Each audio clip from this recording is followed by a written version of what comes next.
Hi guys, welcome to the lesson of partial differential equations. So today we will discuss how to find integral curves from system of differential equations generated by partial differential equations.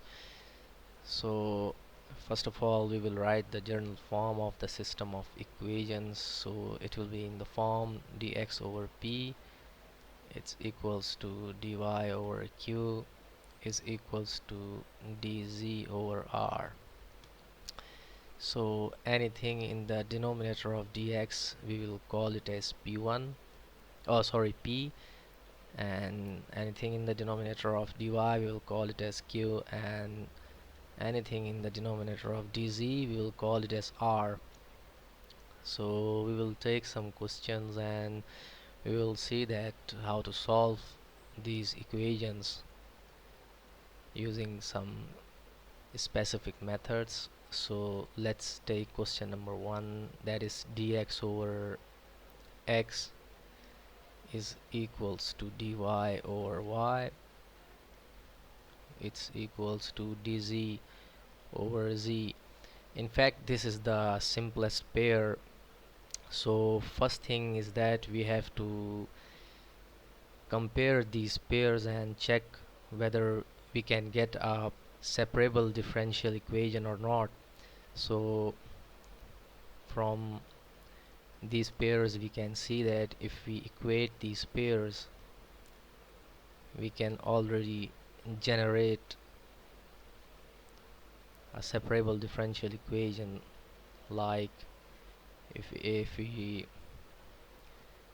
take dx over x is equals to dz over z, or dy over y is equals to dz over z. So all these equations are separable differential equations, so we can easily solve it for integral curves. Let's say we take this equation, that is dx over x equals to dy over y. Now we can simply integrate this equation.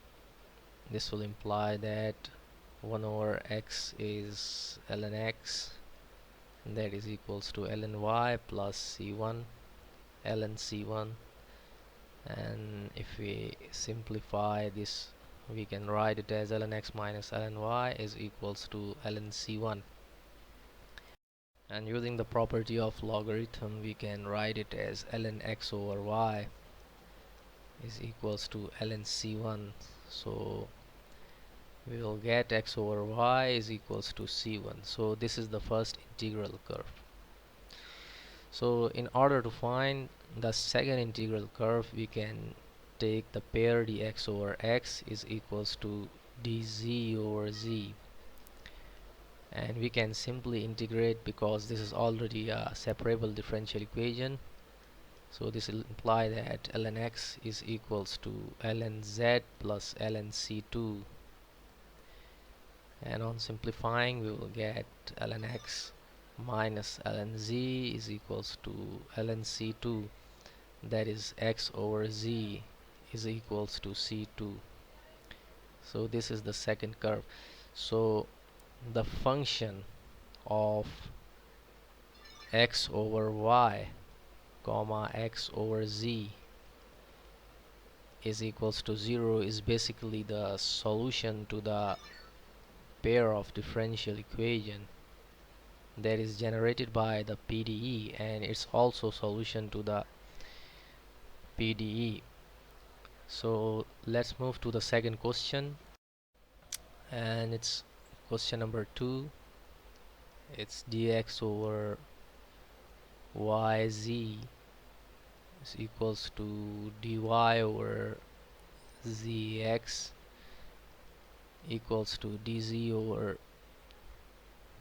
xy. Now we can see that if we compare these equations in pairs, so dx over yz is equals to dy over zx, and this z will cancel out with this z, and we will left with dx over y is equals to dy over x, which is a separable differential equation. By cross multiplying, this further implies that it's x dx is equals to y dy. Now we can integrate this, so we will get x squared over 2 is equals to y squared over 2 plus c1, which implies that it is x squared over 2 minus y squared over 2 is equals to c1. And if we take this constant common and move to the right hand side, it will be multiplied by c1, and we will again get the constant c1 because it is a constant. So this is the first curve, and now we will work out for the second curve. So we can take the other two pairs, that is dy over zx equals to dz over xy. So this x and x will cancel out, and now we can see that here it's z and here it's y. So if we cross multiply, we will get dy dy is equals to z dz. So now we can integrate these functions. So what we get is y squared over 2 is equals to z squared over 2 plus c2.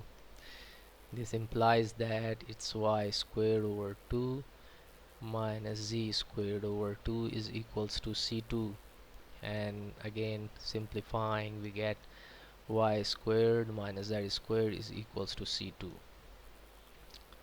So this is the second curve, and the first curve was x squared minus y squared is equals to c1.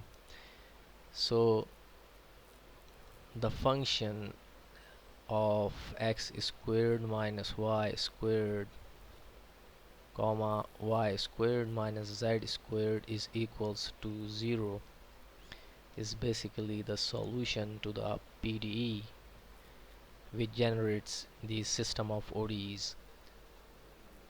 So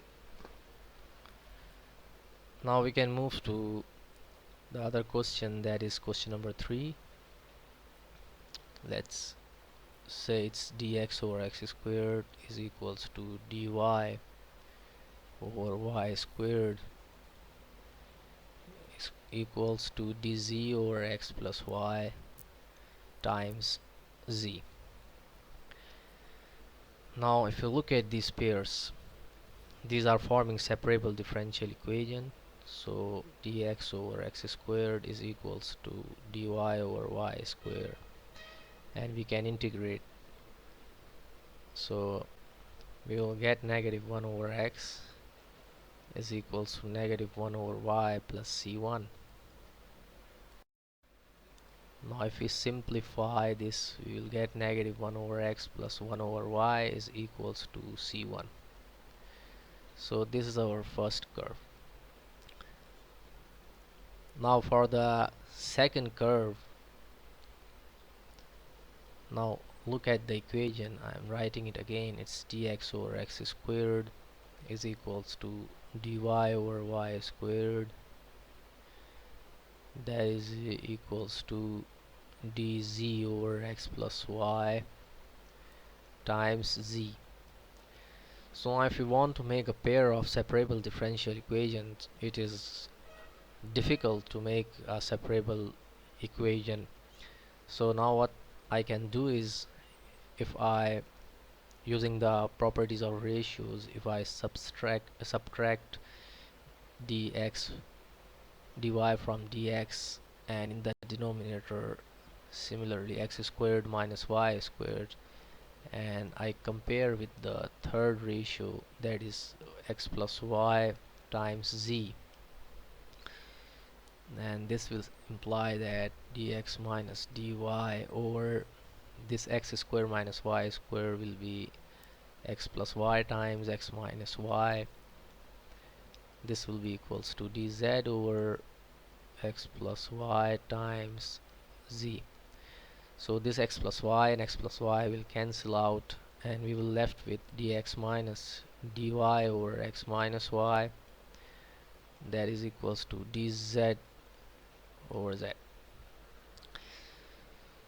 Now this equation is easily integrable, and now if you look at this equation, we can see that it's dx minus dy over x minus y. So the derivative of the base, that is in derivative of the denominator, is in the numerator, because the derivative of x is dx and the derivative of y is dy.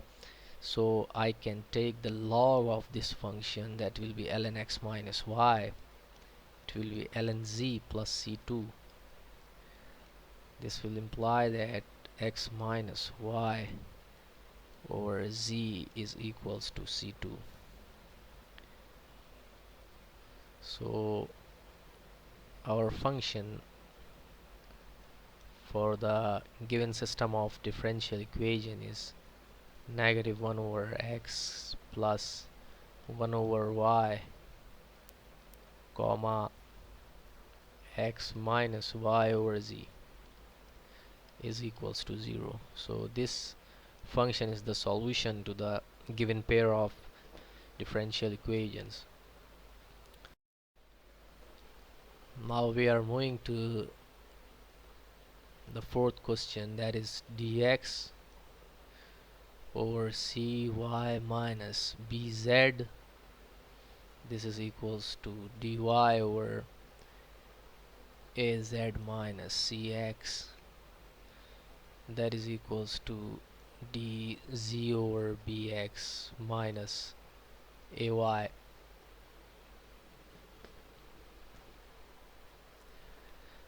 Now if we look at these pairs, we can see that we can't make any pair of separable differential equations, so we have to work out for another method. So we can, if we can find p1 q1 and r1 such that p times p1 plus q times q1 plus r times r1 is equals to 0. So these p1 q1 and r1, by integrating these we can get the integral curve. So now first of all we can write p is cy minus bz, because in the beginning we talked about these, that this is p, this is q, and this is r. So q is equals to az minus cx, and r is equals to bx minus ay. So now if I want to choose p1 q1 p1 q1 and r1 in such a way that this condition is satisfied, so if I multiply p by x and q by y, then r by z, and adding up these equals to 0. So now look at this, it will be x y c minus x z b plus a y z minus c y x plus b z x minus a z y.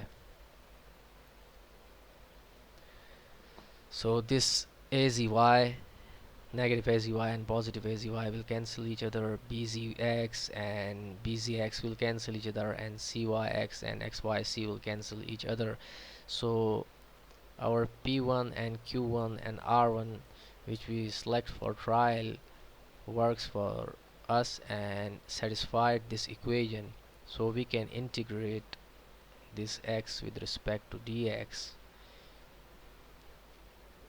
and q1, that is y, with respect to dy, plus r1, that is z, with respect to dz, and equals to 0.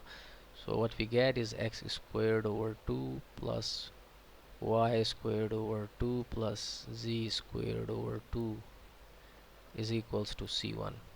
This implies that x squared plus y squared plus z squared is equals to c1. So this is the first curve. Now we have to work for second curve, and let's write p, q, and r.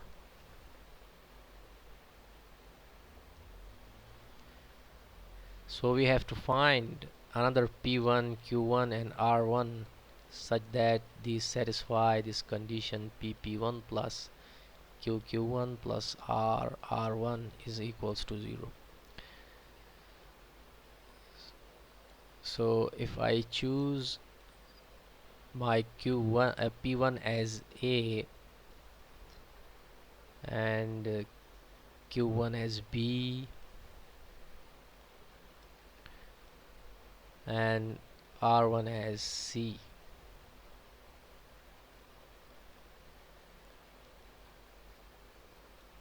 and now simplifying this equation,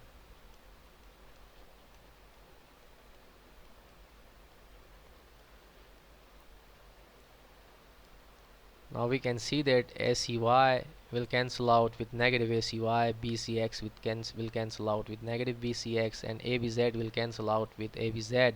So our multipliers, there are A, B, and C, are basically P1, Q1, and R1.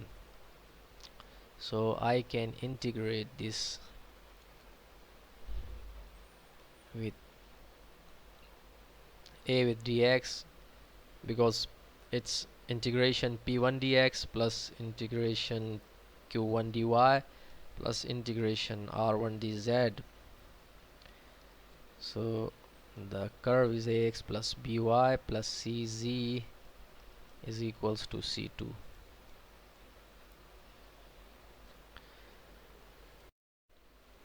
So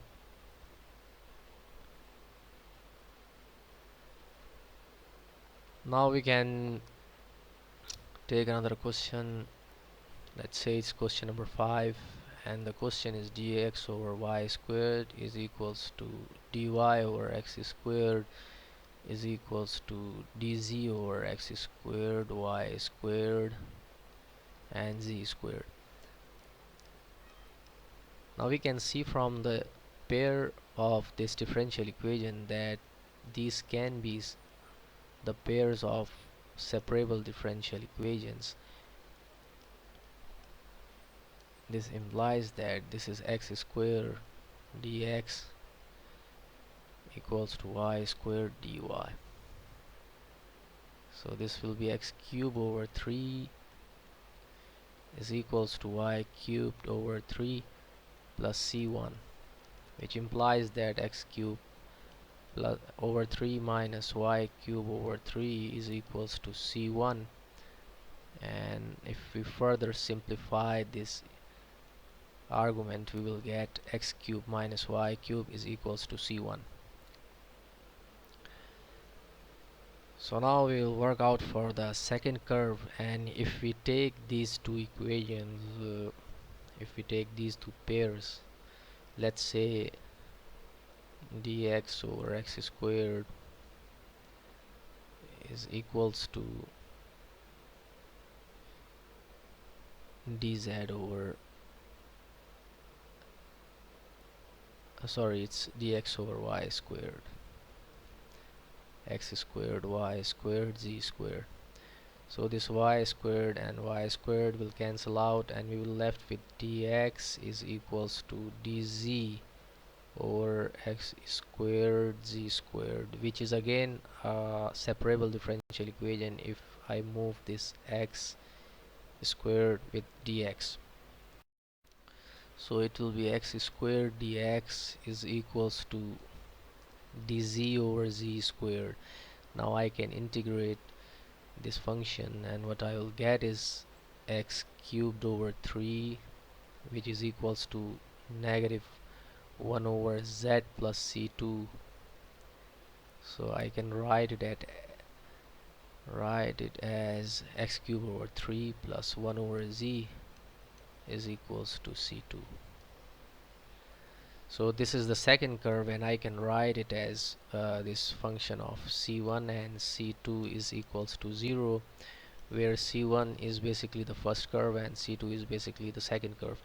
So this function of c1 and c2 is basically the solution of the given pair of differential equations. Now we'll move on to another equation.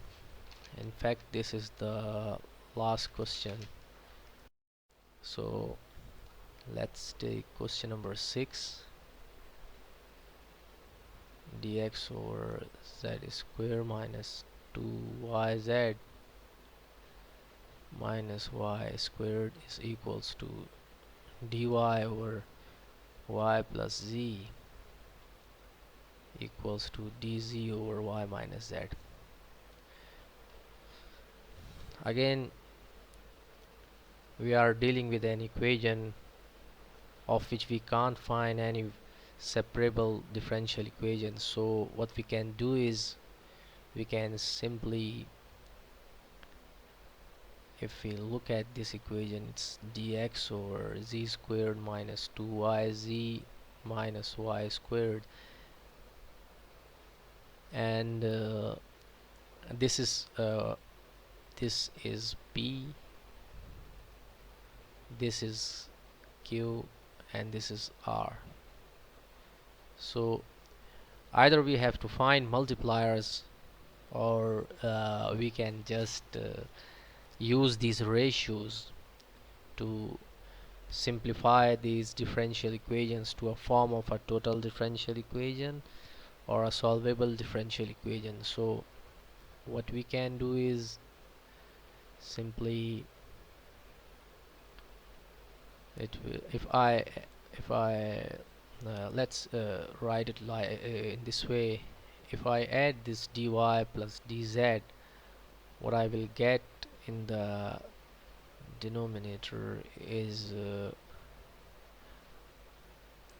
in fact we have to multiply this y dy by y. If let's okay, leave it. Let's say my p is z squared minus 2yz minus y squared. My q is y plus z, and my r is y minus z. So I have to find p1, q1 and r1 in such a way that these will satisfy this equation. So if we look here, it's y plus z and it's y minus z. So we can form a function of this type from these two. If I multiply this equation by y, I will get y squared plus yz, and if I multiply this by z, I will get zy minus z squared. So I can choose my multipliers. Let's say I am writing z squared minus 2yz minus y squared and y plus z. I will multiply it by y, and y minus z I will multiply it by z. So here it will be y squared, and here it's negative y squared. So I will add these in order to cancel y squared and y squared, and here it will be positive yz, and here it will be positive yz again. So I will add these. So when I will add these, what I will get is z squared minus 2yz minus y squared plus y squared plus zy plus zy minus z squared, and here I can write 1 in place of p1. So now I can see that z squared will be cancelled out by negative z squared, y squared will be cancelled out with negative y squared, and this is negative 2yz, so this is positive yz, and positive yz will become 2yz. This will cancel with